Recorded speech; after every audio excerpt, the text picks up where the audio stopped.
सिहोरा क्षेत्र में बारिश नहीं होने से किसान परेशान थे। बुआई का काम ठप पड़ा था।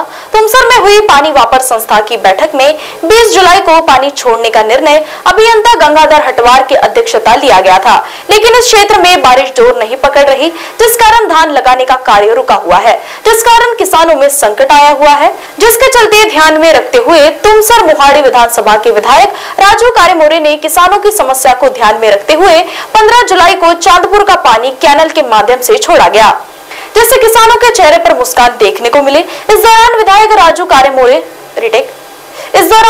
राजू कारेमोरे पाटबंधारे विभाग सिहोरा शाखा के कनिष्ठ अभियंता शुभम चिमणकर सह अन्य मान्यवर उपस्थित थे। त्या रस्त्याचे काम अंदाजे 1 ते 1.5 महिन्यात सुरू होईल। तो रस्ता 11 किलोमीटरचा रस्ता आहे आणि सर्व त्याचा सिमेंटीकरण होणार आहे आणि R&D रिसर्च एंड डेव्हलपमेंट या हेडखाली तो रस्ता आपल्याला मिळालेला आहे। तो टोटल सिमेंट रस्ता आहे। आता त्याची टेंडरची प्रक्रिया सुरू आहे। टेंडर प्रक्रिया झाला का त्याच्या कामाला सुरुवात होईल। त्याच्या मिळून आपल्या विधानसभा क्षेत्राला 45 किलोमीटरचे आपला सिमेंटचे रस्ते मिळालेले आहेत आणि ते सर्वच आपला कामं या पावसाळ्यात आपलं सुरू होतील। जे महत्त्वाचे खराब झालेले रस्ते होते आणि महत्त्वाची दरवड होती या रस्त्याला त्या ठिकाणी प्राधान्य देण्यात आलेलं आहे। मागील 5 वर्षापासून याच्यासाठी आम्ही सातत्याने प्रयत्न करत आहोत, परंतु हा 5 वर्षाच्या काळामध्ये 2 वर्ष कोरोनामध्ये गेले।